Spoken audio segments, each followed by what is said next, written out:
Prezados e prezadas, cá estou eu de novo e hoje vou falar com vocês sobre geopolítica. Eu quero trazer as principais notícias do mundo para que você fique atualizado. Então hoje a gente vai falar sobre as eleições de Israel, o encontro entre os líderes de Alemanha e China, as midterms nos Estados Unidos, as questões que afligem o Irã, enfim, vários assuntos internacionais que nós vamos tratar aqui. Então, se você quer saber mais, continua aí e vem comigo. E começamos hoje com eleições em Israel. No início dessa semana, começaram a sair os resultados da eleição em Israel, na qual Netanyahu já liderava desde o início, mas também alçaram partidos da linha ultra-ortodoxa, né, do grupo político ultra-ortodoxo judeu, e da extrema-direita, o Ben Gvir, principalmente, principal partido que cresceu muito nessa eleição. Netanyahu e a sua coligação com esses partidos mais à direita e mais conservadores, na verdade chegam a ser ultraconservadores, se estabelecem no parlamento com a maioria, né, com 64 assentos de 120. Então eles têm uma maioria, é um governo que muito provavelmente vai ter um pouco de estabilidade, mas que vai tacar muita lenha na fogueira da crise entre judeus e árabes. Porque o Ben Gvir, o partido de extrema-direita... Bom, o Netanyahu já tem políticas contra os árabes, mas o Ben Gvir, o partido de extrema-direita, ele está pedindo até pena de morte. Ou seja, ele está pedindo legislação desigual para árabes e judeus em território israelense. Isso é muito complicado, só que o Netanyahu precisa do auxílio dessas pessoas, ele precisa da ajuda desses outros grupos políticos, porque o partido dele sozinho tem 32 assentos. 32 assentos estão longe de formar uma maioria. E o Netanyahu, não se esqueça, é processado por corrupção. Sem o apoio desses partidos, o Netanyahu pode sim ser preso. O Netanyahu pode sim ser investigado. Então o objetivo é fazer o quê? Enterrar os processos de corrupção dele e, ao mesmo tempo, acender a pauta da extrema-direita dos ultraconservadores em Israel. Então, assim, é um cenário que a gente vai ter que olhar para os próximos anos. Israel teve 4 eleições nos últimos 5 anos. Então, assim, um país bastante democrático, né? Gosta muito desse negócio de votar. Muita instabilidade, governos de minoria e agora, finalmente, uma maioria estabelecida em prol da extrema-direita, depois de muitos ataques e conflitos aí em território israelense no passado recente. Então, vamos ver o que vai acontecer daqui para frente em Israel. E hoje fazem 50 dias desde que as manifestações no Irã começaram, né? O Irã que enfrenta ondas de manifestação desde que uma jovem foi assassinada pela polícia por ter retirado seu véu, e as ondas de protesto continuam, claro, elas estão perdendo força gradativamente e se mantêm majoritariamente apenas em universidades. Então, estudantes, que politicamente a gente sabe são muito fracos, eles não têm tanta influência assim. Então, grandes grupos e elites do Irã continuam ao lado do governo. Então, as manifestações continuam, né, por muito tempo, mas têm perdido força gradativamente, ainda mais por causa da grande repressão do governo iraniano. Devido a essa repressão, inclusive, os países do Ocidente vão tentar aumentar as sanções. O que a gente vê, na verdade, ali é uma interferência política na soberania de um país, no caso do Irã, por interesses geopolíticos de países do Ocidente, com um pano de fundo de direitos humanos, o que geralmente acontece, né? Eles invadem, muitas das vezes eles atacam esse país, atacam a sua população, ou sancionam, gerando fome e pobreza, e maqueiam com direitos humanos. A gente está fazendo o povo do Irã passar fome, a gente está fazendo o povo do Irã sofrer, mas é para ajudar eles a se livrar de um governo, né, corrupto, de um governo teocrático, enfim.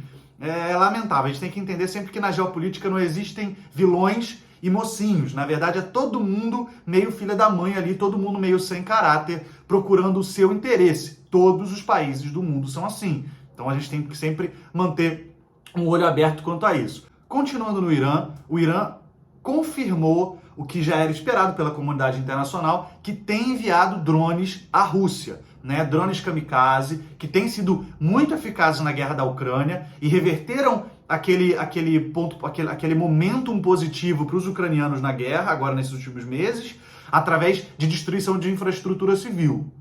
Então, esse é um tópico que a gente vai abordar agora daqui a pouco quando falarmos sobre a guerra na Ucrânia, mas é importante lembrar que o Irã acabou de assumir que realmente tem enviado drones à Rússia. E como é que a Rússia está retribuindo isso?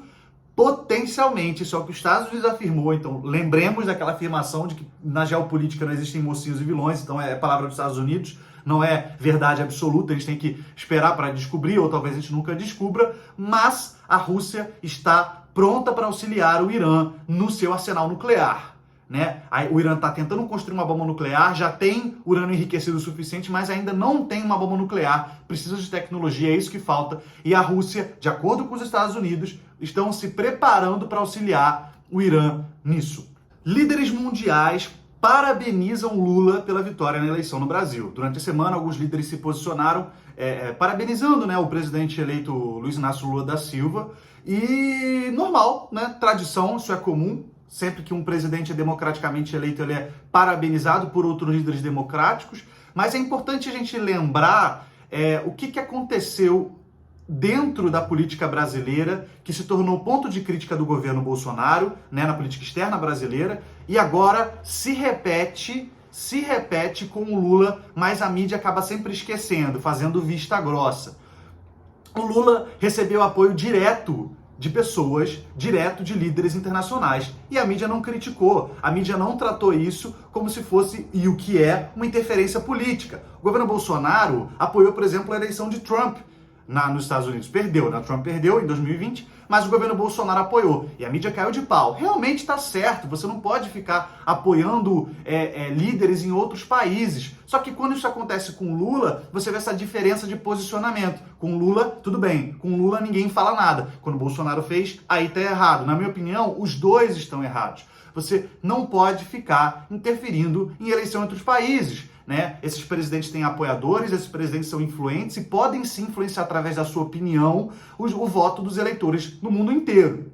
Então, assim, é importante a gente lembrar quem parabenizou e quem, antes de parabenizar, havia apoiado o Lula na sua candidatura, né? Alberto Fernandes, López Obrador, Argentina e México. Aí a gente tem o Joe Biden, que também parabenizou o Lula pouco tempo depois. É o Emmanuel Macron, que soltou um vídeo dele parabenizando o Lula. Enfim, a gente está vendo essa postura normal, mas cumpre criticar esses presidentes, esses líderes mundiais que haviam apoiado o Lula na sua tentativa de eleição. Isso é errado. Parabenizar? Sem problema nenhum. Agora, você apoiar o cara a se candidatar? Tá erradíssimo, erradíssimo. Interferência internacional. A guerra na Ucrânia continua, mas aparentemente temos um stalemate, né? Que significa que as fronteiras estão paradas, paralisadas, já tem um tempo, você não tem muito avanço significativo, são quase 2 semanas de estagnação total nas frentes de batalha, mas a Ucrânia está sofrendo. A Ucrânia está sofrendo porque depois do reagrupamento das tropas russas e fortificações, territórios conquistados, a Rússia se solidificou naquelas regiões. Apesar dela não estar ganhando muito território, ela também parou de perder. Então, você vê uma estagnação nas fronteiras. Isso é ruim para a Ucrânia, porque enquanto a Rússia continua dominando parte do território ucraniano e ameaçando o acordo de exportação de grãos feito com a Ucrânia, né? Eles também estão atacando a infraestrutura civil. Drones kamikaze do Irã estão bombardeando centrais de abastecimento de energia, centrais de fornecimento de água. Então o povo ucraniano está ficando sem luz e sem água. Mais de 40% de toda a infraestrutura elétrica ucraniana foi destruída. 40%.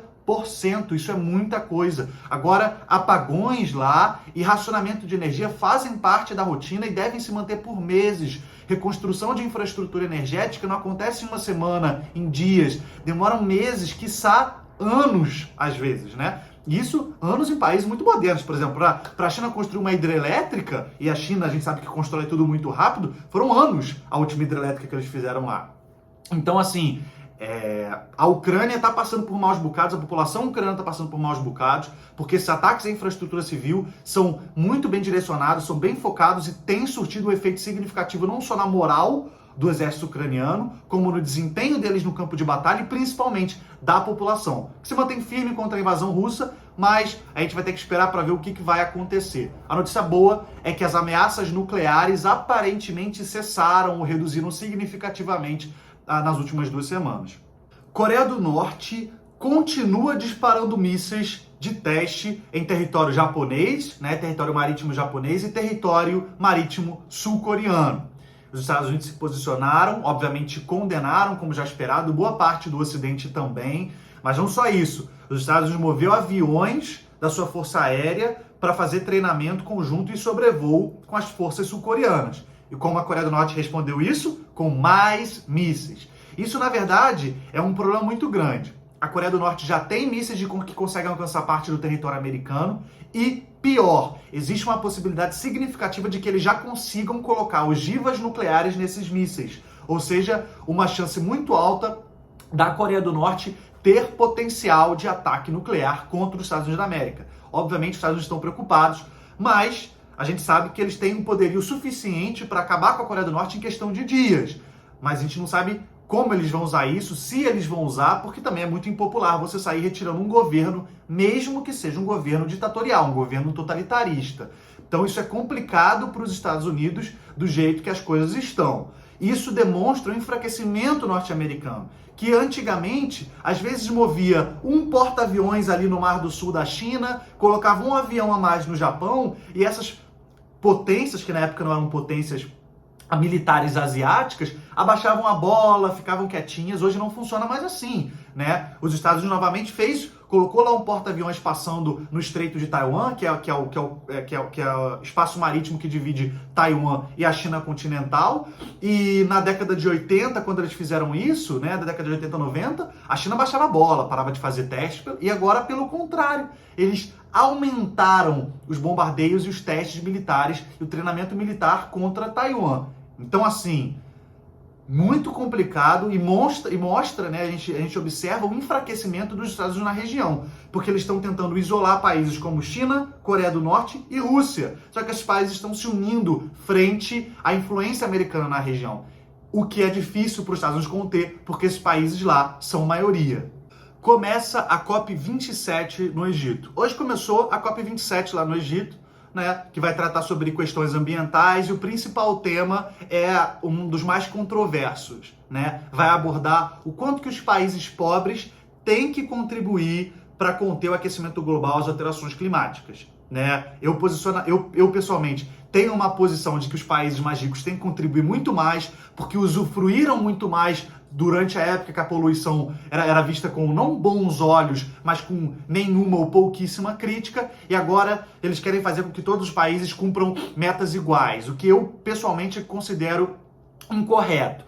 Então, assim, a gente vai ver como vai se posicionar os países ricos e pobres, como vão se posicionar os países ricos e pobres nas reuniões da COP27. Outro ponto interessante ressaltar é que, obviamente, o Brasil está enviando uma delegação, mas provavelmente vai uma delegação do presidente eleito, do Luiz Inácio Lula da Silva, que potencialmente estará pessoalmente na COP27. É uma possibilidade, não está confirmado ainda, mas isso pode acontecer. O chanceler da Alemanha, Olaf Scholz, se encontrou com Xi Jinping, o líder da China, se encontraram em Pequim e fizeram uma reunião e depois fizeram um comunicado conjunto, prometendo fortalecer as relações econômicas entre ambos os países de investimento. Quais são os pontos que se acometem a essa situação? A visita do Olaf Scholz foi muito criticada no Ocidente, principalmente União Europeia e Estados Unidos. Viram com maus olhos essa postura do Scholz, que em plena guerra da Ucrânia está indo para a China para fortalecer laço econômico e investimento, sabendo que a China tem feito vista grossa às ações da Rússia na Ucrânia. Ao mesmo tempo, o que isso demonstra? Não apenas continuidade daquele enfraquecimento norte-americano, mas, acima de tudo, uma visão da Alemanha de que depender exclusivamente dos Estados Unidos pode ser tão danoso quanto depender exclusivamente da Rússia ou da China. Diversificação de investimentos é uma maneira de se sentir segura. Essa ideia de que Estados Unidos é mocinho, como a gente já disse algumas vezes anteriormente nesse mesmo vídeo, é uma mentira.